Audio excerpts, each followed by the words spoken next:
Diga comigo bem forte, os dois senhores. Diga novamente, os dois senhores. Amém. Vamos lá. Eu quero, antes de iniciar, já dizer para você o seguinte. Eu nasci dentro da igreja. No momento que eu nasci, meu pai já era pastor.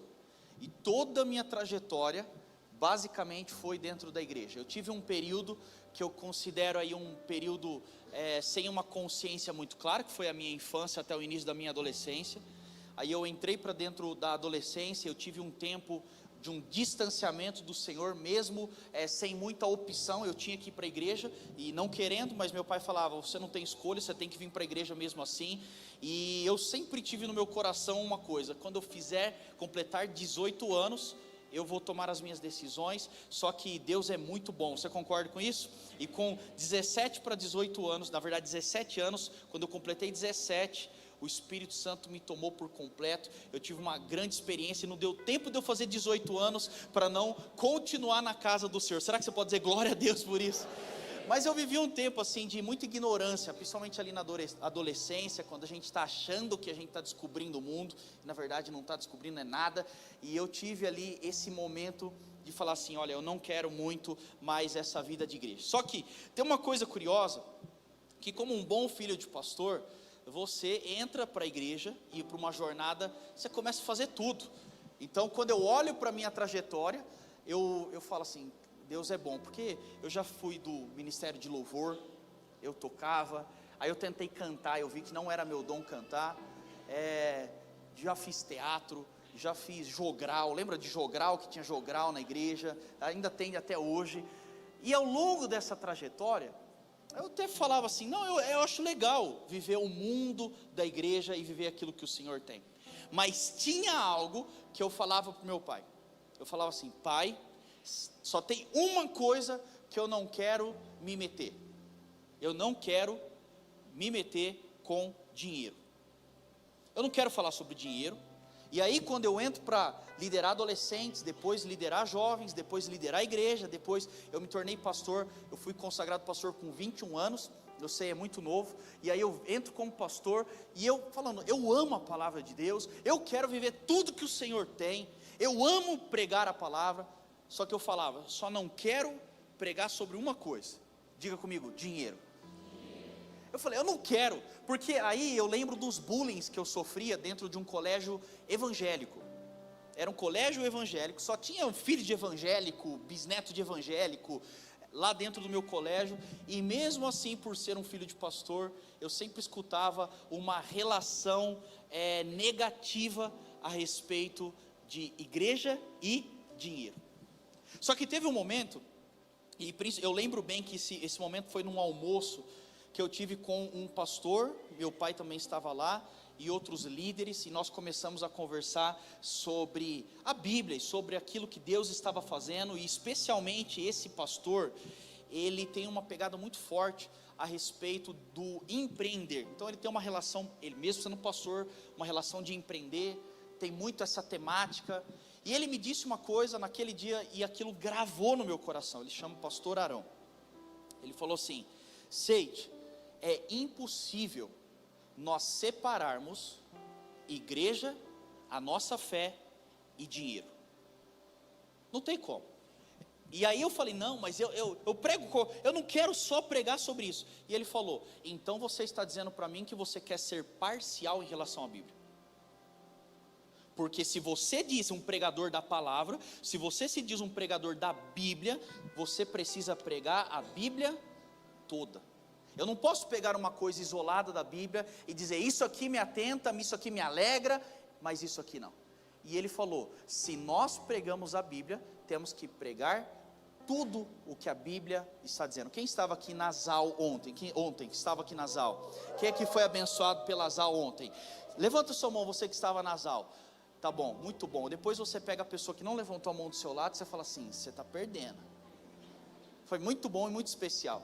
E uma coisa que eu falei ontem na Zal foi, nós temos que pregar a Bíblia toda.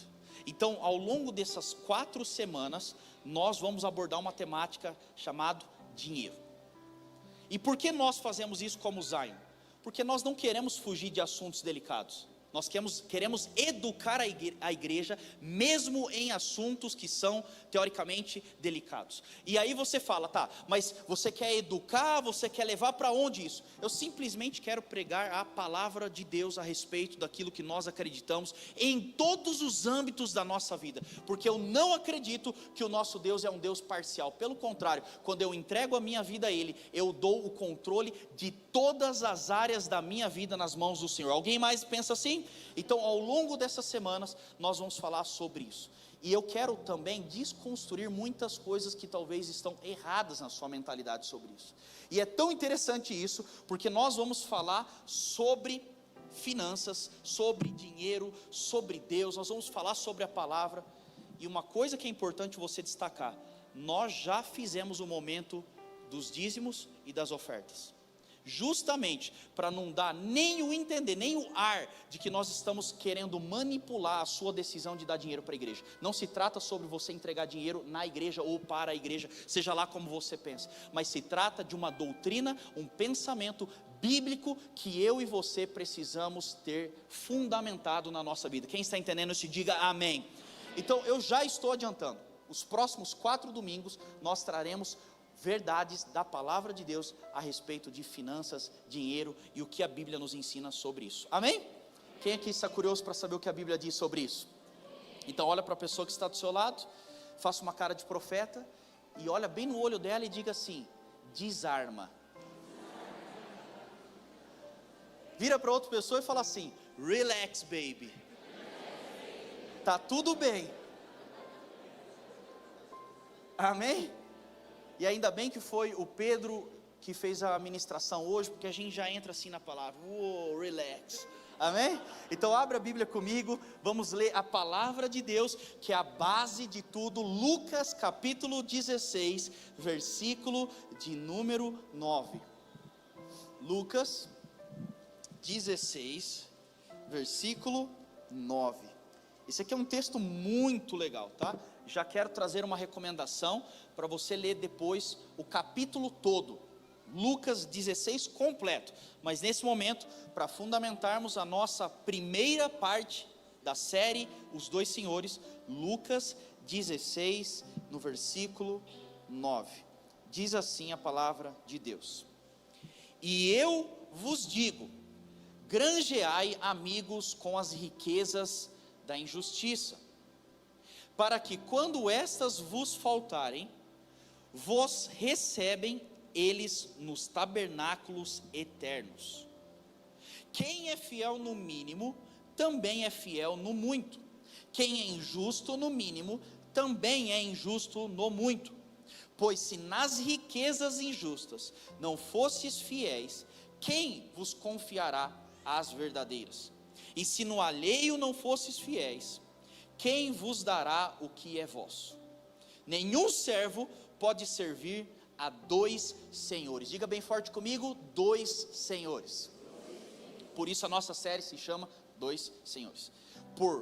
Porque ou há de aborrecer a um e amar ao outro, ou se há de chegar a um e desprezar ao outro. Não podeis servir a Deus e a Mamon. Tem muitas versões que dizem dinheiro, mas essa versão, que é a versão ARC, é a mais fiel ao original, diz: ninguém pode servir a Deus e a Mamon. Diga bem forte comigo: Mamon. Tá bom. Então esse texto aqui vai ser o texto básico da nossa base da nossa mensagem. Primeira coisa que eu quero trazer é que a Bíblia fala uma palavra que talvez seja nova aos seus ouvidos, e essa palavra é Mamon. Diga comigo: Mamon. Para você entender, Mamon é citado por 4 vezes ao longo da Bíblia. As 4 vezes que é citado traz um alto e profundo ensinamento a respeito de dinheiro e a respeito de finanças. Outra coisa importante é: quem está dizendo esse texto? Jesus.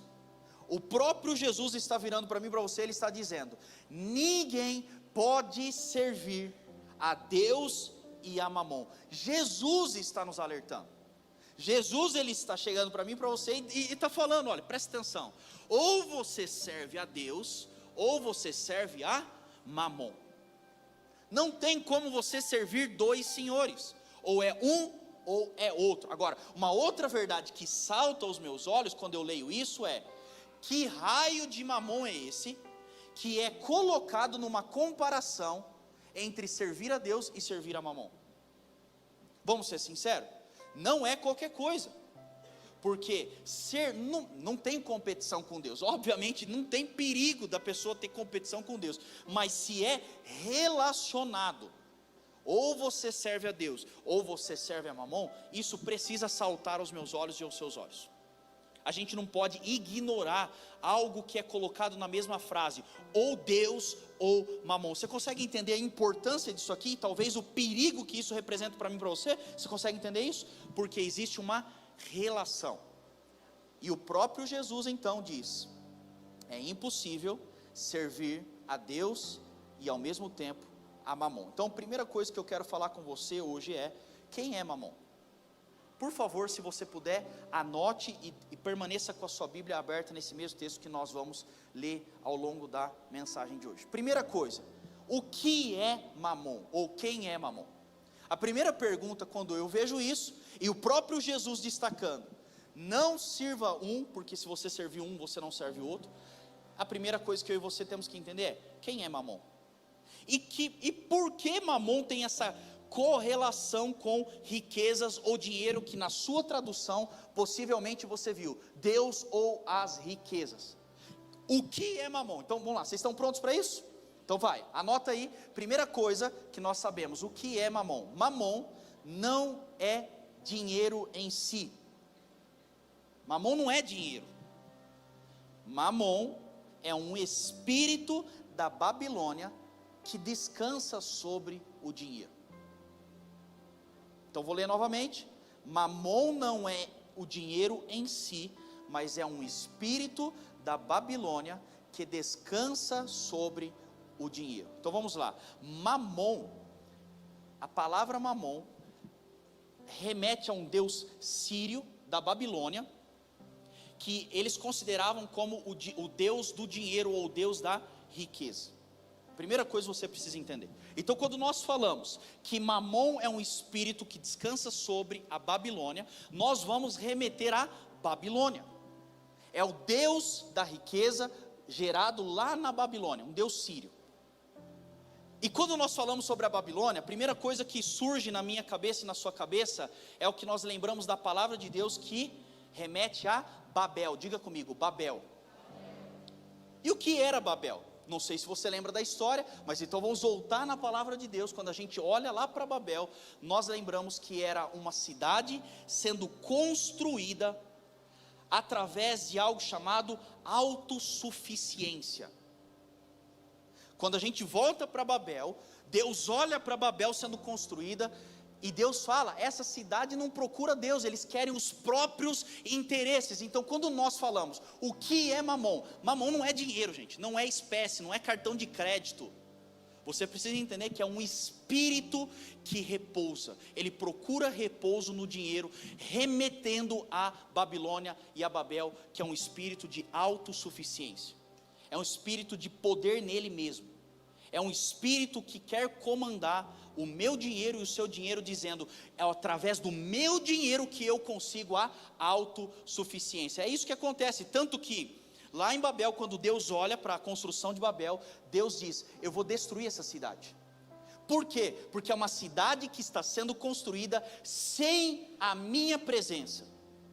Eles querem fazer o que eles estão fazendo por conta própria. Eles querem tirar Deus e construir os seus próprios interesses. Então, quando nós falamos, ninguém pode servir a Deus e a Mamon, você precisa entender que Mamon é um espírito que quer comandar da mesma forma que lá em Babel. Quando nós falamos sobre sabedoria, você sabe disso, e eu quero sabedoria, eu quero buscar sabedoria, automaticamente nós somos levados a Provérbios 1.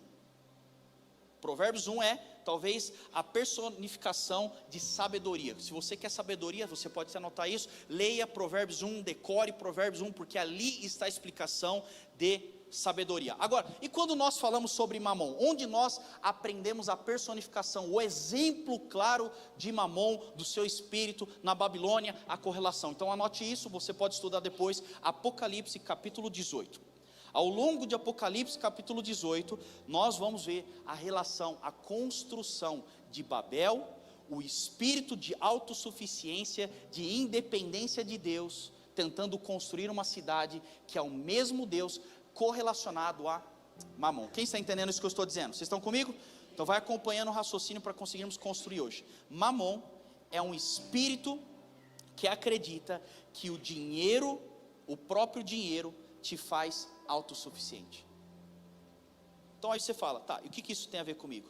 O que tem a ver com você é que Mamon, ele quer ser Deus do seu dinheiro, dizendo que através do seu dinheiro, você não precisa de ninguém, inclusive você não precisa de Deus, dizendo que o dinheiro é que pauta quem você é. Isso é Mamon. Mamon é um espírito que repousa em cima do dinheiro. Ontem nas aulas nós estávamos falando que todo espírito, o espírito por si, ele não tem uma massa, ele não tem um corpo.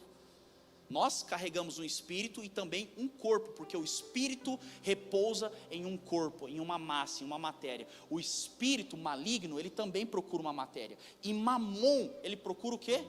Dinheiro. Ele procura o seu repouso no dinheiro. Por isso eu e você temos que estar atento a esse espírito e aprofundar na sua palavra. Primeira coisa nós vemos dentro disso então.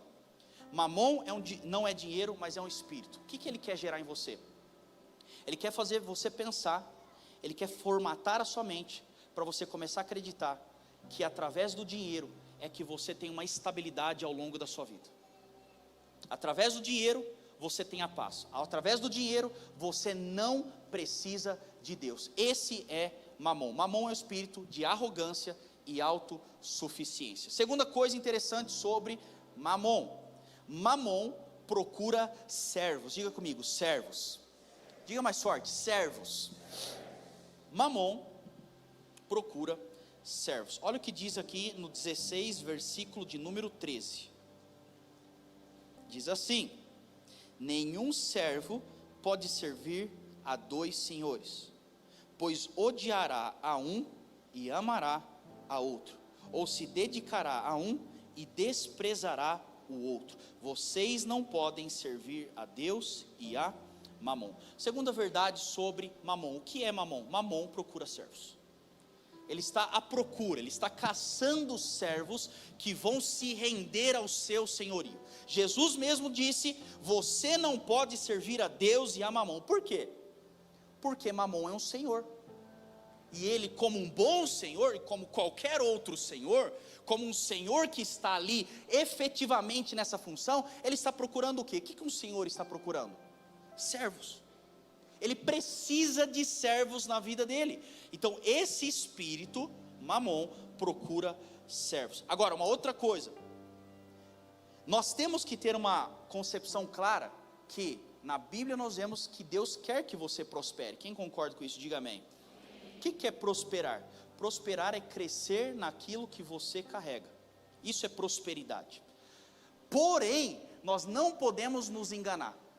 E uma vertente que infelizmente Mamon tem assumido é algo chamado teologia da prosperidade. Provavelmente você já deve ter escutado isso, e eu estou aqui para dizer que a teologia da prosperidade não é do Senhor. A teologia da prosperidade, na verdade, tem como seu senhor Mamon. Você está falando isso, mesmo que muitas vezes nós vemos isso dentro de igrejas? Sim, estou falando. Mamon procura servos, e um dos seus servos é a teologia da prosperidade. Aí você fala, por quê? Qual é o cerne da teologia da prosperidade? Você busca Deus para você conseguir dinheiro. Você vai atrás de Deus, você paga um preço, você vai na casa do Senhor, porque no fim das contas você quer dinheiro. Diga comigo, dinheiro.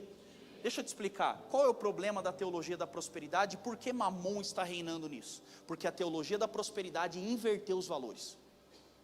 Eu jamais devo buscar a Deus para que o fim seja dinheiro. Foi invertido. Na verdade, o meu dinheiro serve o Senhor Deus. É invertido a ordem. Agora, outra coisa que é interessante é, uma prova que a teologia da prosperidade está sendo reinada por Mamon, você já deve ter visto isso, dois extremos que acontecem na teologia da prosperidade. Número 1, a pessoa vai lá, busca o Senhor, trabalha, investe, faz pacto, faz voto, seja lá como você quiser chamar, faz um monte de coisa, para quê? Para que Deus venha prosperar. E vamos ser sinceros, muitas vezes a pessoa fazendo o que estava fazendo, pagando o preço, trabalhando, ela consegue prosperar. O primeiro cenário que prova que Mamon está reinando e você está servindo quando você prospera, através até inclusive de Deus, você abandona o próprio Deus. Você já viu isso acontecendo? A pessoa quando não tinha nada, não tinha porcaria nenhuma para buscar, para se sustentar, estava lá. Agora de repente ele começa a prosperar e ele abandona o Deus que talvez trouxe os recursos na mão dessa pessoa. Isso aí se chama o quê? Mamon. Agora tem um outro extremo dentro da teologia da prosperidade que nós temos que combater. O outro extremo é a pessoa busca a Deus porque ela precisa de um romper, porque ela precisa de um milagre financeiro, porque ela precisa de um quebrar nas estruturas financeiras. Aí ela busca a Deus com a motivação errada e por fim ela não consegue alcançar. O que acontece com essa pessoa? Ela se frustra. Diga comigo, frustração. Um abandona a Deus porque conseguiu o recurso e a outra se frustra porque não conseguiu. Deixa eu te explicar. Isso aí tem a raiz em Mamon. Deixa eu voltar na palavra e preste atenção, porque isso aqui é o maior exemplo. No versículo 13 diz assim: nenhum servo pode servir a dois senhores, porque ele odiará um e amará outro, ou se dedicará a um e desprezará o outro. Quem lembra que quando a pessoa ganhou o recurso, ou quando a pessoa não ganhou o recurso, nos dois polos de extremidade, a pessoa no final das contas, ela fez o quê? Desprezou a Deus. Então quando ela está desprezando a Deus, a Bíblia está dizendo, ou você serve um Senhor, ou você serve outro Senhor. Ou seja, ela está dizendo o quê? Que pelo fato dela estar desprezando o nosso Deus, ela está servindo a Mamon. Por isso, nós temos que tomar cuidado com isso, porque isso é muito sutil, isso mascara na nossa vida, nas nossas ações, sem que venhamos perceber.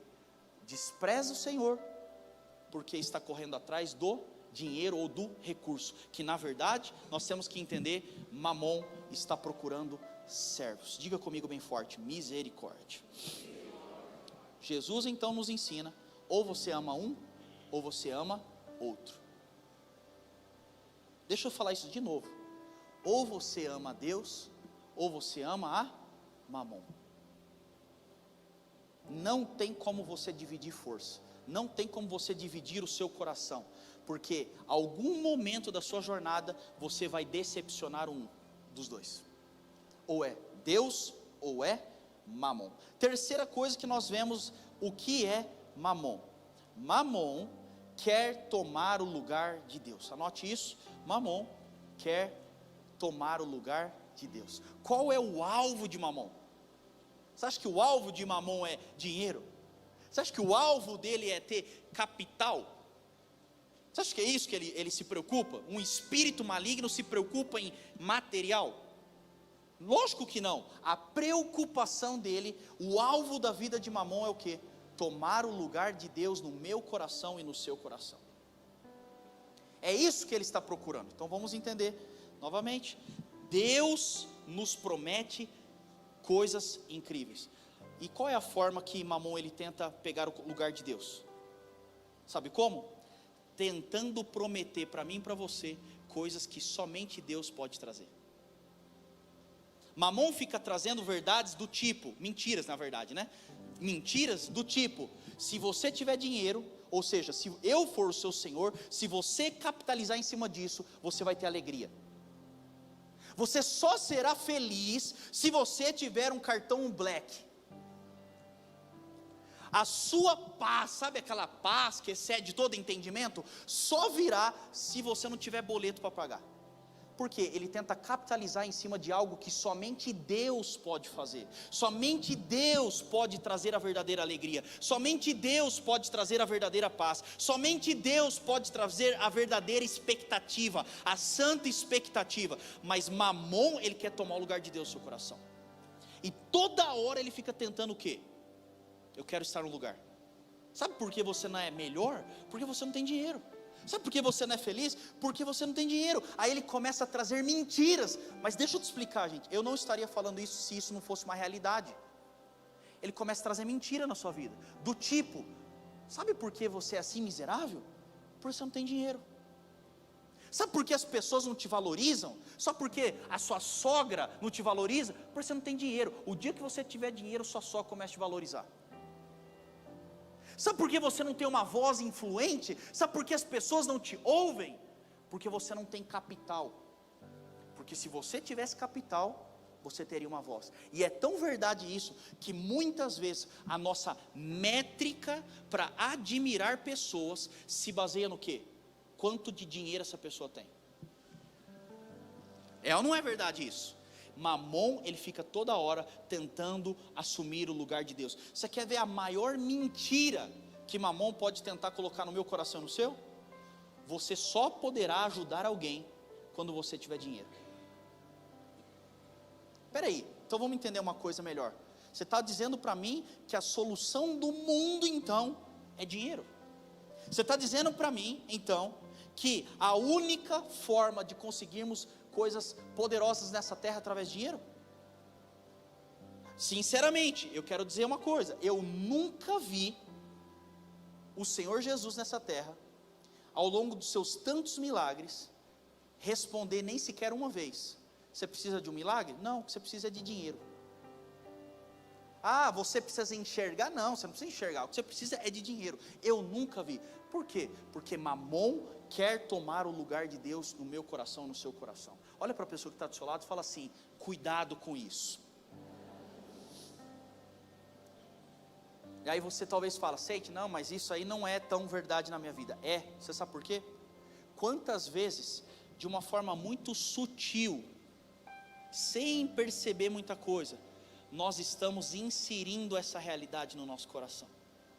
Quantas vezes nós até pedimos, ou conversando com pessoas, nós falamos assim: cara, eu preciso tanto de um milagre do Senhor, ou eu preciso de alguém milionário chegando na minha vida amanhã. Espera aí, ou você precisa de um milagre de Deus, ou você precisa de alguém que é milionário? Quando nós estamos fazendo isso de forma muito sutil, nós estamos colocando Mamon no lugar de Deus. Mamon, ele quer tomar o lugar de Deus em todos os momentos na minha vida e na sua vida. Quem está entendendo isso, diga amém. Uma verdade sobre isso é: se o dinheiro pode consertar uma situação, essa situação não é um problema, porque o dinheiro pode solucionar. Agora, se essa situação não pode ser resolvida por nada, ou se o dinheiro não pode consertar essa situação, eu quero dizer uma coisa para você: Deus pode. Deus pode. Se o dinheiro pode consertar o seu problema, deixa eu falar, não é problema, porque o dinheiro pode consertar. Agora, quando nós chegamos em um lugar onde dinheiro não pode, ou nada pode consertar, eu quero dizer, o nosso Deus pode. Por quê? Porque nós não podemos dar lugar a Mamon. O nosso coração, a nossa vida total precisa depender do Senhor Jesus. Quem concorda, diga amém e aplauda ao Senhor Jesus bem forte.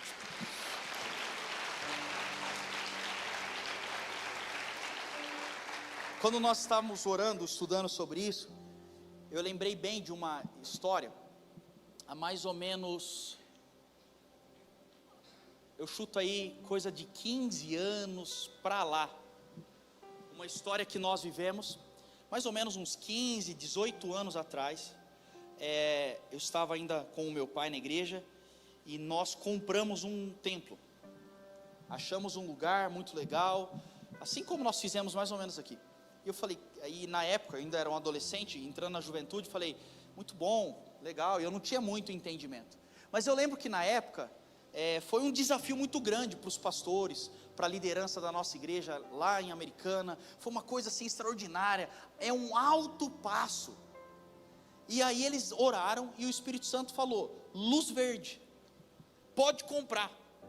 Só que tem um detalhe: quando o Espírito Santo falou luz verde, pode comprar, o que tinha por trás disso era que a parcela para pagar mensal do templo, do espaço que nós compramos, era exatamente a mesma entrada mensal de toda a igreja e de todos os cultos.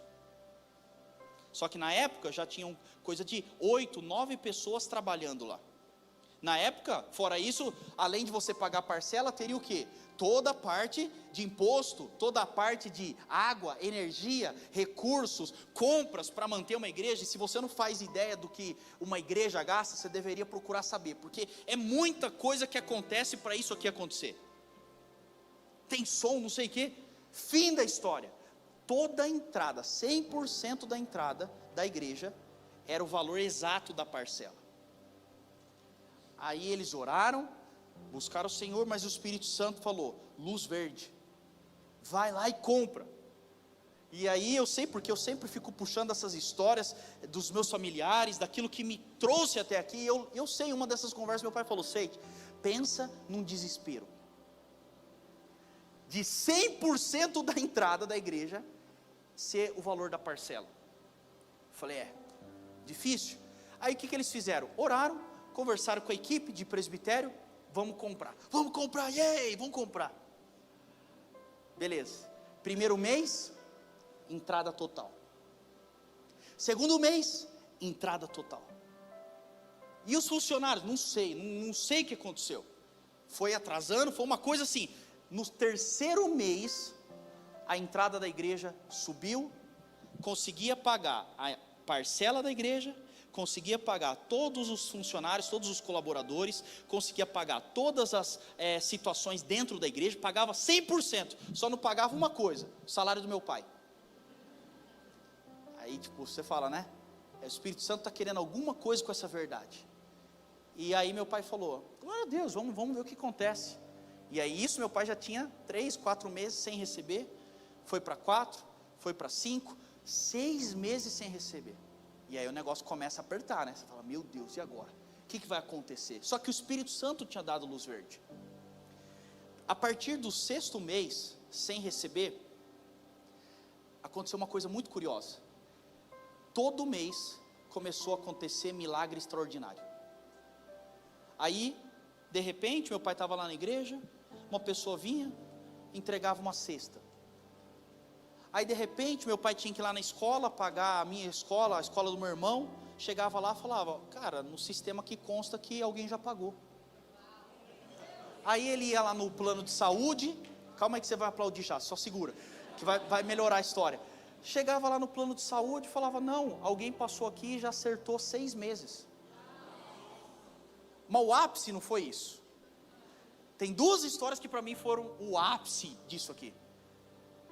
Isso aí foi para 7, 8, 1 ano sem receber nada, 0 receber, tá? Aí se você fala: não, mas pastor tem que receber? Não, vive de osmose, né?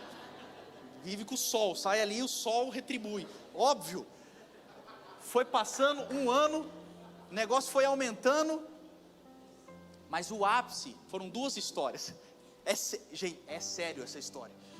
Primeira história muito curiosa. Minha mãe lavando a roupa, e eu acho que ela lavava de segunda, pelo que ela contava de segunda, que ela colocava lá na máquina. Toda segunda ela jogava a roupa, na hora que ela tirava a roupa para estender, toda segunda, no fundo da máquina, tinha 300, 400 reais. Sério. Aí ela tirava a roupa, dinheiro, segunda-feira. Beleza, caiu, que sei lá de onde surgiu isso aqui, primeira vez. Segunda semana, tira a roupa, 500 reais. Terceira semana, toda semana, segunda-feira, ia surgindo dinheiro de dentro da máquina. Eu estou falando sério. Eu, se eu fosse ela, lavaria todo dia, né? Se você quiser, eu vendo essa máquina. Não. Cara, surgindo. E ela fala: meu Deus, Deus começou a sustentar. Mas a última história, essa foi o ápice, porque aí o Senhor, ele é meio engraçado às vezes, né? O Senhor Deus, ele é meio engraçado às vezes, ele tem um senso de humor. Aí chegou um dia, meu pai estava lá, e tinha acabado a comida, de verdade, qualquer dia a gente conta a história, teve muita história, nossa família já passou muita necessidade, passamos até fome uma época, bom, enfim, outro dia eu conto a história, mas nesse dia tinha acabado a comida, minha mãe chegou, falou, meu pai chama Hugo, falou, Hugo, acabou. Aí ele falou, vamos orar, tá? Beleza, eles oraram, foi para o almoço, não tinha almoço. Aí, beleza, oraram, agradeceram ao Senhor por tudo aquilo que Deus estava fazendo. Tá bom, gente, vamos jejuar hoje, eu senti de jejuar. Nisso a campainha toca. Quando a campainha toca, meu pai sai, na verdade, a Deane, que é uma irmã minha de consideração, que meu pai adotou ela, estava lá em casa, foi lá receber, falou, pastor Hugo, tem alguém aí que está falando que precisa falar com o senhor. Mas quem é? Não sei, é um caminhão. Como um caminhão? Aí ele chegou lá fora, era um caminhão do supermercado. Aí ele falou, o que é isso? Estou com a nota aqui, é para entregar aqui. Mas como assim? Não, você não pediu. Eu falei, não pedi nada. Não, mas está com a nota, está com o seu nome. Aí ele falou, mas o que é para entregar? Era do supermercado, né? Aí na hora que ele abre, literalmente, era um caminhão de compra. Aí ele falou, como? Meu pai falou, tá bom. Só que aí aconteceu, né? Porque geralmente o milagre também provoca uma outra necessidade de milagre. Não tinha onde guardar, não tinha freezer. Sério, lotou o freezer, aí levou para o freezer da igreja, lotou. Aí meu pai começou a dar para os outros lá, porque não tinha freezer para guardar a quantidade de comida e de carne. Aí, calma. E aí, para ficar mais louca essa história, meu pai falou, cara, que coisa de louco isso. Aí, por fim, acho que tinha alimento lá para não sei quantos meses. De repente, meu pai recebe a ligação, fala, pastor, tudo bem? É uma irmã aqui da igreja, uma irmã muito simples. Falou, você recebeu um caminhão aí? Meio que recebi um caminhão aqui. Então, eu estou aqui na igreja já há um tempo, e eu comecei um restaurantezinho, bem pequenininho, coisa assim, que serve marmitex. Acho que na época era 20, 30 marmitex por dia, pouca coisa. E eu fiz a compra aqui, e quando eu fui fazer a compra para o meu mês, Deus falou assim, faça a compra na quantidade de que um dia você quer vender. Ela falou, como que eu vou fazer isso? Ela foi e comprou, foi um caminhão, gastou toda a economia dela. Aí ela falou, o que eu vou fazer com isso, Deus? Aí Deus falou assim, agora você manda entregar lá na casa do pastor Hugo. Ela falou, louco, que jeito, isso aqui é meu negócio. Ela falou, só obedece, porque o seu dinheiro não é seu, o seu dinheiro é meu, e eu vou multiplicar. Calma. Aí, entregou. Ela falou, pastor, eu entreguei, isso aqui tem 15 dias atrás. Quando deu 15 dias, o meu restaurantezinho que serve 20, 30 marmitex, do nada, uma multinacional que é do lado do meu restaurante, me ligou e contratou 250 refeições por dia. Aquilo que eu mandei entregar, na verdade, que Deus mandou entregar, agora é mais ou menos o que eu utilizo em coisa de 1 semana, 2 semanas, para a honra e glória do Senhor. Por quê? Porque o dinheiro não é meu, mas o dinheiro é do Senhor. Será que você pode aplaudir Jesus por isso?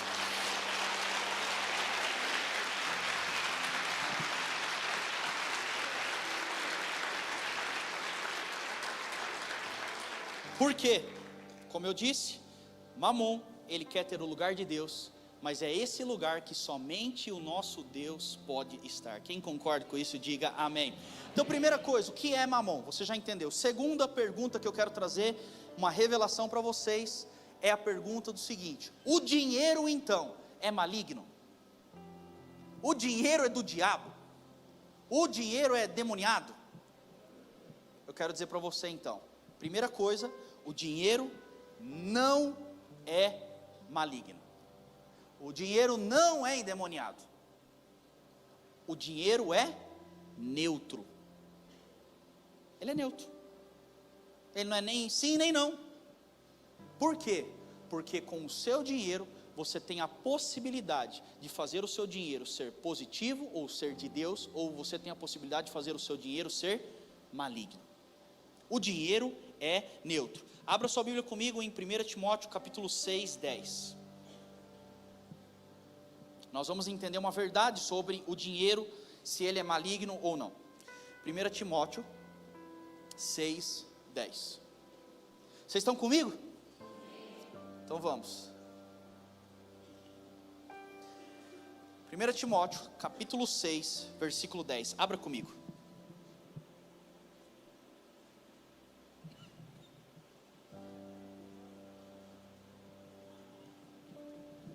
Diz assim, acompanhe comigo a leitura: porque o amor do dinheiro é a raiz de toda espécie de males, e nessa cobiça alguns se desviaram da fé e se transpassaram a si mesmos com muitas dores. Tem uma outra versão que diz que em busca do dinheiro muitas pessoas se perderam. Então eu quero responder para você: dinheiro não é maligno, dinheiro é neutro. O que é maligno?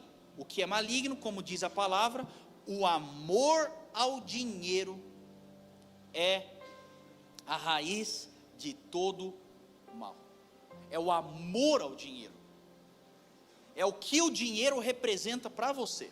É o amor a ele que pode gerar o mal. E como diz aqui na palavra, muitas pessoas, pelo amor incansável e absurdo pelo dinheiro, perderam a sua própria vida. Quem está entendendo? Então, dinheiro não é maligno. Por isso, Jesus ele disse: servir e amar a Mamon é a raiz de todos os males. É a raiz de todos os males. Quem está entendendo, diga amém. Dinheiro é maligno? Dinheiro não é maligno, ele é neutro. Segunda coisa, você precisa entender: todo dinheiro repousa ou tem um espírito sobre ele. Qual dinheiro tem? Repete comigo: todo. Diga mais forte: qual dinheiro? Todo dinheiro tem um espírito nele. A pergunta então que fica para mim e para você é: qual é o espírito que está sobre o seu dinheiro? O que manda no seu dinheiro? E a prova disso, que todo dinheiro repousa um espírito, é que o seu dinheiro fala com você. Você já viu isso? Não, não fala. Fala. Vou só dar um exemplo. Quando de repente você é tocado no seu coração em dar uma oferta, seja na casa do Senhor, seja na vida de alguém, seja o que for, você recebe. Já sentiu aquele incômodo? Você fala, essa voz aqui, né? Aí você recebe aquela voz, faça uma oferta. Você já teve isso? Aí de repente o seu dinheiro fala com você: não, se você fizer isso vai faltar. Com esse dinheiro que você quer doar, você pode comprar isso. Você já pensou isso? Por quê? Porque todo dinheiro repousa um espírito sobre ele. E qual é o meu trabalho, o seu trabalho? É fazer com que o Espírito de Deus coordene o nosso dinheiro, assim como Deus coordena todas as outras coisas na nossa vida. Quem está entendendo isso? Aí talvez você fala: não, eu não quero que o diabo coordene o meu dinheiro. Quem aqui quer que o diabo coordene o seu dinheiro? Você quer isso? Quem aqui quer que o Senhor coordene o seu dinheiro? Você quer isso? Então é muito simples. Talvez a sua pergunta é: como eu consagro o meu dinheiro ao Senhor? Diga bem forte comigo: dízimos. O dízimo é um princípio que faz com que Deus repouse e coordene o seu dinheiro. É o dízimo. Isso aqui é um princípio da palavra, gente. E eu quero que em nome de Jesus, se você está incomodado, ótimo, glória a Deus porque você está incomodado. É importante incomodar para gerar transformação. Mas você tem que entender uma coisa: Deus não precisa do seu dinheiro. Você acha mesmo que Deus, o Criador de todas as coisas, todo poderoso, precisa mesmo do seu dinheiro? Mas Ele estabelece um princípio, e esse princípio é o princípio do dízimo. Agora, uma outra coisa importante, abre um parênteses aqui em relação a dízimo. Você precisa entender que o princípio do dízimo, você não dá o seu dízimo, você devolve. O dízimo é bem instituído na palavra de Deus como algo que pertence ao Senhor, o Senhor te dá. Eu não vou falar aqui hoje porque é bem comprido, mas qualquer dia a gente pode falar sobre isso, sobre o princípio da redenção.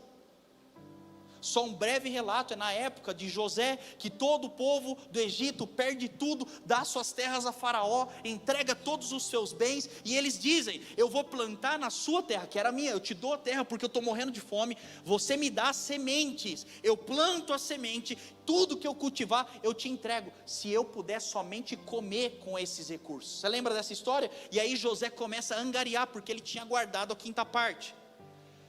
Deus institui ali um princípio chamado redenção. Diga comigo, redenção.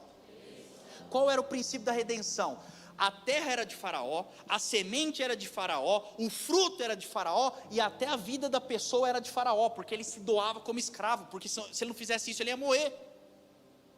Naquele princípio, Faraó vira e fala o seguinte: vamos fazer uma coisa, a terra é minha, a semente é minha, tudo é meu, você não tem nada, tudo é meu. Só que eu vou ser bondoso, faz o seguinte, você usa minha terra, eu te dou a semente e você planta, de tudo que você plantar e tiver como fruto, 20% você me dá. Uma pergunta muito simples, nessa situação atual, você acha que é justo pegar a terra, pegar a semente, pegar o fruto e devolver 20% para Faraó? O que você acha? É justo ou não? Sim ou não? Óbvio que é. Óbvio que é justo. Se eu não fizesse isso eu ia morrer. Eu dei minha terra para tentar sobreviver, eu dei a semente, 20% você devolve. Agora outra pergunta, Faraó precisava dos 20% do povo, sim ou não? Não, ele já tinha suficiente. Só que aquele sinal de entregar 20% era para lembrar o povo da bondade de Faraó, de permitir com que aquelas pessoas tivessem o que comer, tivessem uma terra para morar, tivessem uma casa e tivessem uma vida para viver. Então você devolve 20% para te manter em alerta e em lembrança aquilo que eu fiz por você. Quando nós olhamos para o dízimo, é exatamente a mesma coisa. Deus nos deu tudo.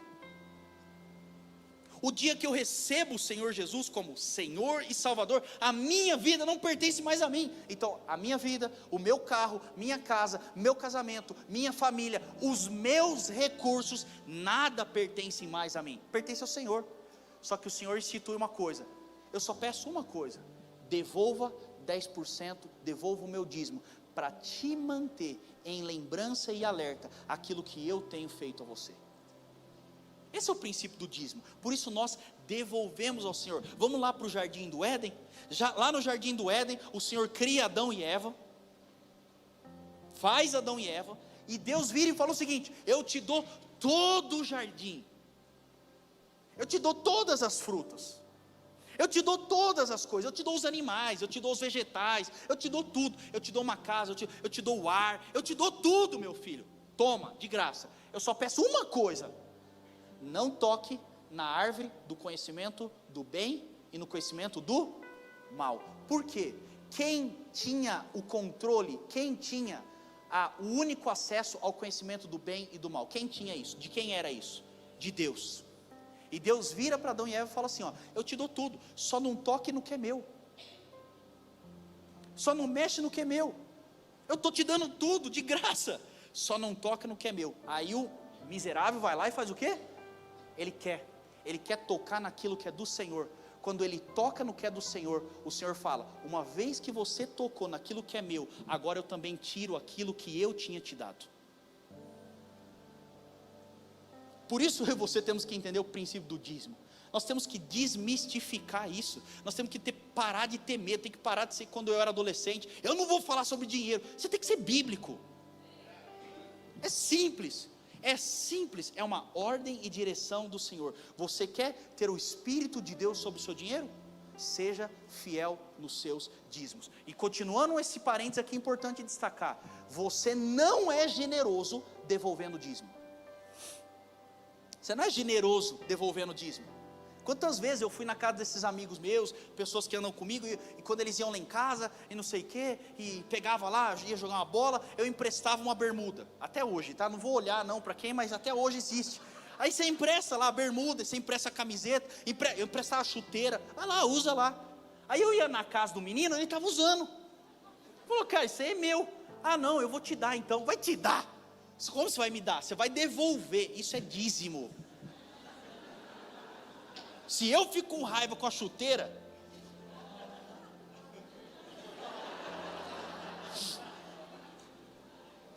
quem está entendendo, diga amém. Dízimo, você então é fiel. Você não é generoso. Suas ofertas, sim, aí você está sendo generoso. Com os 90% que o Senhor fala para você, fica. Aí você pega dos 90 e você fala, então eu vou ser generoso, eu vou expandir a casa do Senhor, eu vou investir em pessoas.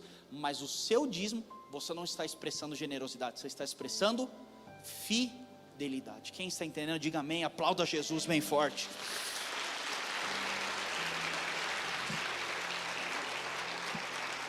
Glória a Deus. Glória a Deus. Deus é bom, amém?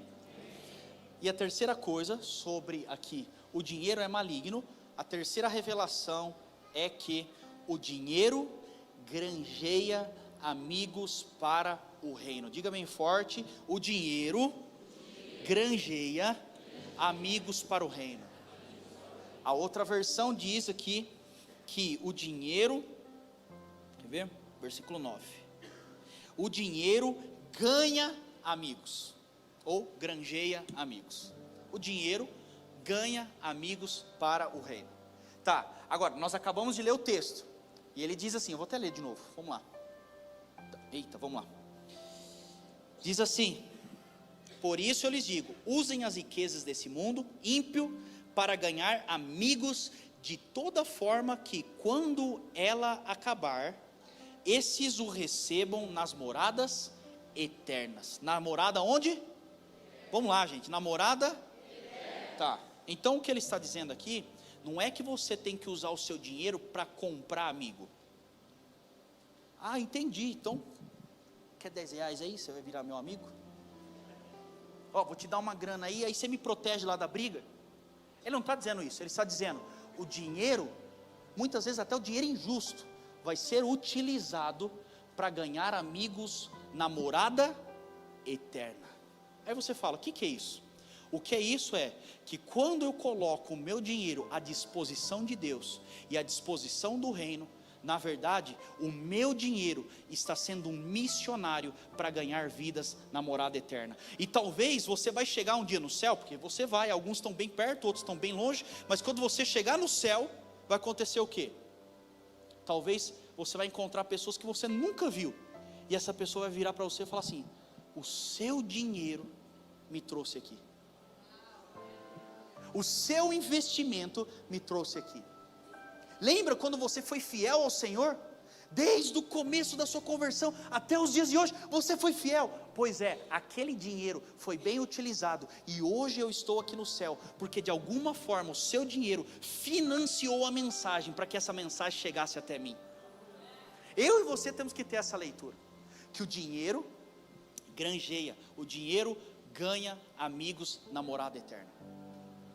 Quantas pessoas estão sendo tocadas pelo seu dinheiro na eternidade, não hoje, na eternidade? Quantas pessoas vão chegar lá? Olha o que diz Lucas 16:9, e eu vos digo, granjeai amigos com as riquezas, granjeai amigos com as riquezas. Então nós temos que entender que Deus é o único que consegue pegar um dinheiro, muitas vezes até injusto, um dinheiro que não pertence a Ele, Ele consegue pegar esse dinheiro e transformar esse dinheiro em almas.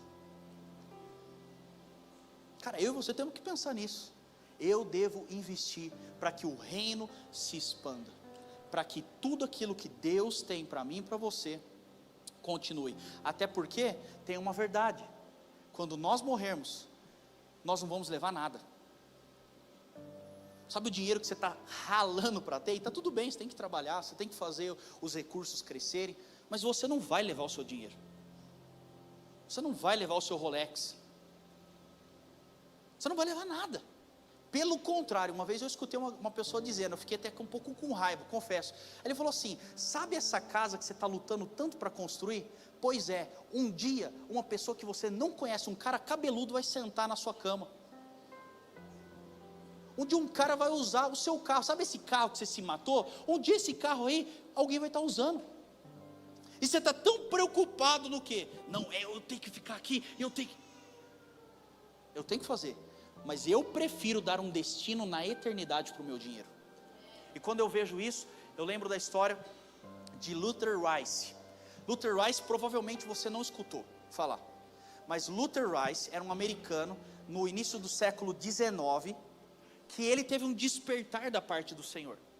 E Luther Rice ele até tinha condições financeiras, e ele vira e ele fala assim: quer saber? Eu vou para a Índia fazer missões, porque um dia Deus vira para ele, acorda ele, e traz uma revelação que ele deveria ser o quê? Um missionário. Quem é que é um missionário? Glória a Deus pela sua vida. Aí ele fala: eu vou para a Índia. Aí ele vai para a Índia. Ele pega, faz os seus investimentos, compra as passagens, se prepara tudo, e ficam vários dias lá nos Estados Unidos. Só que acontece uma coisa bem curiosa: ele não conseguiu ganhar uma alma. Ninguém escutava ele. Não sei se ele era muito ruim, não sei o que aconteceu. Ninguém, ele passava, eu não quero saber. Aí ele volta da Índia revoltado. Por quê? Porque ninguém tinha dado ouvido, e ele não tinha levado nenhuma alma ao céu. Aí ele volta revoltado, e aí ele vai para Deus, igual você faz de vez em quando, chega para Deus meio que revoltado, fazendo birra, né? Por quê? Por que isso aconteceu? O Senhor tinha falado que eu era um missionário. Onde já se viu? Investi tudo lá, perdi um monte de tempo, de dinheiro. Aí Deus vira para ele e fala uma coisa muito importante para mim e para você. Deus vira para ele e fala: eu te chamei para ser missionário, mas você não vai ser um missionário como você está imaginando. O chamado que eu tenho para você não é você ser um missionário que vai para o campo.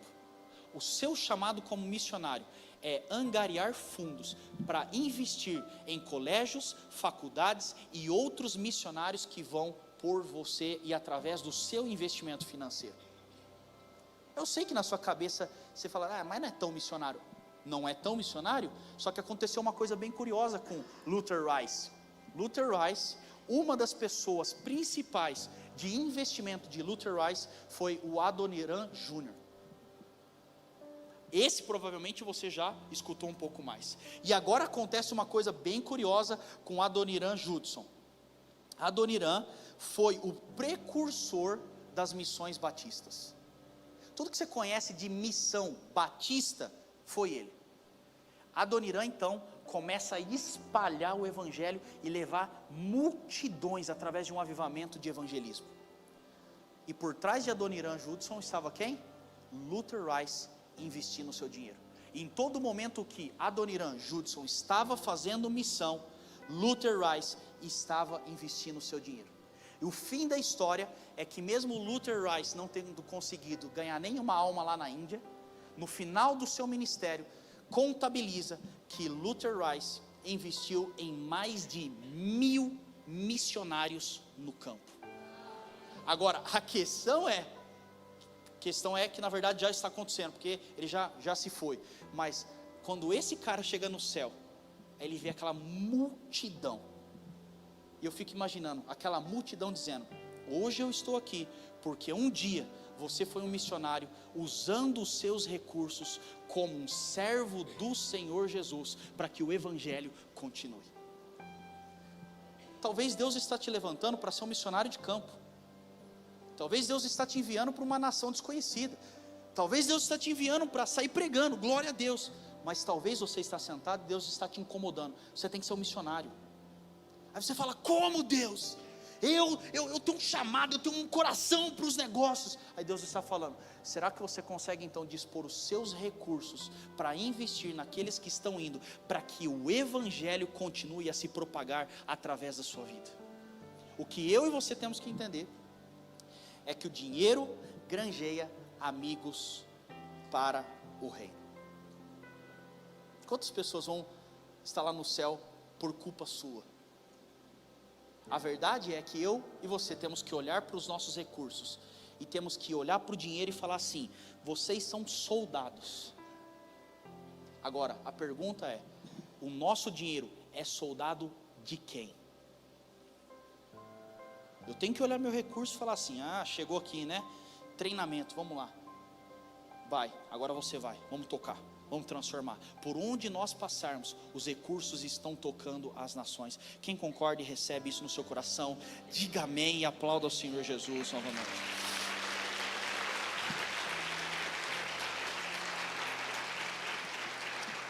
E para encerrar, terceira pergunta que eu deixo: o que então eu devo fazer com o dinheiro? O que devo fazer com o dinheiro? A resposta do que eu devo fazer está em Lucas 16, 10. Abra comigo, Lucas 16, 10. Diz assim, Lucas 16, 10. Quem é fiel no pouco, também é fiel no muito. E quem é desonesto no pouco, também é desonesto no muito. Assim, se vocês não forem dignos de confiança em lidar com as riquezas deste mundo ímpio, quem lhe confiará as verdadeiras riquezas? A primeira coisa que eu tenho que fazer com o meu dinheiro, nós temos que ser um bom mordomo com aquilo que o Senhor está confiando nas nossas mãos. E talvez hoje, eu sei que existe isso, tá? Você está sentado e você fala assim: Seite, beleza, legal o que você está falando, só que isso não se aplica a mim. Aí eu falo: por que não se aplica? E eu já vi pessoas me falarem isso: não se aplica a mim porque eu tenho pouco dinheiro. É tão pouco dinheiro que é quase irrelevante o que você está falando. Como investir? Como? O que você está falando, Seite? Deixa eu te explicar uma coisa.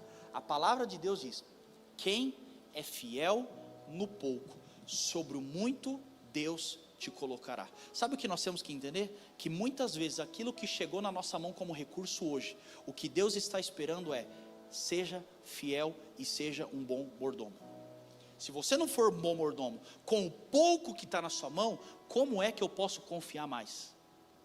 Se você não tem sido fiel ao Senhor, gente, não se engane, tá? Porque eu já escutei, pessoas já falaram para mim: Seite, o dia que eu ganhar mais, eu vou ser fiel no meu dízimo. O dia que eu ganhar mais, aí sim você vai ver que eu vou ser generoso. Deixa eu te explicar, mentira. Se você não for fiel no pouco, você não será fiel no muito. E o que Deus está esperando de mim e de você a respeito do seu dinheiro é: será que você pode ser um bom mordomo? Será que você pode proteger aquilo que eu te dei? Será que você pode ser fiel com aquilo que eu tenho confiado? Será que você já pode utilizar aquilo que eu te dei para a expansão da mensagem do reino? O que ele está dizendo é: quem é fiel no pouco também é fiel no muito. E não se engane, porque muitas vezes, se nós acharmos que é pouco, nós não seremos fiel. E o que Deus está dizendo é: se você for fiel, eu te darei mais. Eu te darei mais. Seja fiel. Eu quero pular ali para Lucas 16 agora, no versículo 12, que diz assim, Lucas 16, 12 diz assim: e se vocês não forem dignos de confiança em relação ao que é dos outros, quem lhes dará o que é de vocês? Se você não for fiel no que é dos outros, como será fiel naquilo que é seu? O que ele está dizendo é: se você não consegue ser fiel com os 10% do Senhor, o que me diz que você será fiel nos seus 90%?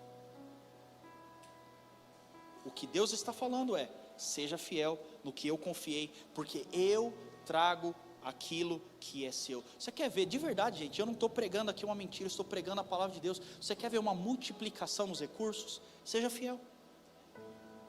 Seja fiel, consagre ao Senhor, use para o Senhor, deixe com que o Senhor use aquilo que é seu. Quando Deus olha isso, Ele consegue então multiplicar. E no Lucas 16, 11 eu encerro, diz: pois se nas riquezas injustas não fosses fiéis, quem vos confiará as verdadeiras? Diga comigo, verdadeiras. Então a pergunta é: se os recursos não são as riquezas verdadeiras, e ele está dizendo, se você não for fiel no dinheiro, que são riquezas injustas, que são riquezas passageiras, que são riquezas desse mundo, aí ele diz, como é que eu posso confiar em você as riquezas verdadeiras? Ele está contrapondo. Será que você consegue ser justo e fiel nas riquezas impuras? Que é o dinheiro. Se você não for fiel nisso, Deus, o próprio Jesus está dizendo, eu não posso confiar as verdadeiras riquezas. Agora eu quero te perguntar, as riquezas injustas, você já entendeu que é o dinheiro. Agora o que são as riquezas verdadeiras? O que é isso que Jesus está classificando como algo superior a todas as coisas? Olha para a pessoa que está do seu lado, faça uma cara de profeta e diga, essas riquezas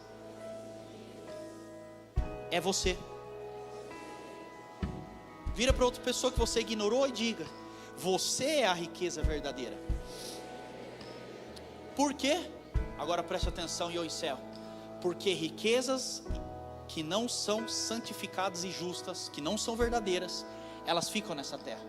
Mas as verdadeiras riquezas são aquelas que não passarão depois dessa terra. Elas continuam, elas permanecem, e essas riquezas são pessoas. E o que Deus está dizendo é, seja fiel nos seus recursos, porque o que eu quero confiar nas suas mãos são pessoas sendo transformadas, justificadas, para que lá na morada eterna possamos nos encontrar e dar continuidade na adoração ao Senhor Jesus. É isso que o Senhor quer confiar em mim e em você. Quem recebe isso no seu coração, de coração, levante suas duas mãos e diga bem forte, Senhor Deus, nessa manhã eu abro a minha vida e eu te agradeço pela sua fidelidade. Diga bem forte, Senhor Deus, nessa manhã é o início de uma transformação de mentalidade. Diga bem forte, Senhor Deus, eu desejo ser fiel, ser usado, inclusive através dos recursos, para expandir a sua verdade e o seu evangelho. Fique de pé no seu lugar, coloque a mão no seu coração, começa somente a glorificar e agradecer ao Senhor pela fidelidade dEle, pelo cuidado. Eu sei, eu vejo no Espírito que essa manhã é uma manhã de alinhamento. Talvez você não tenha sido fiel ao Senhor, e não se trata, de novo eu volto, não se trata do recurso, mas se trata da fidelidade. Então vamos lá, Zion, nessa manhã eu quero te dar a oportunidade. Feche os seus olhos e só diga ao Senhor que você deseja ser fiel. Se você sente que você não tem sido, peça perdão ao Senhor agora. Diga, Senhor, me perdoe, eu quero ser fiel, eu valorizo a sua presença. Diga ao Senhor, Senhor, eu quero consagrar os meus recursos, eu quero que o Senhor seja o Senhor da minha vida e dos meus recursos. Vamos lá, Zion, será que você pode pôr a mão no seu coração, com as suas próprias palavras, vai dizendo isso ao Senhor.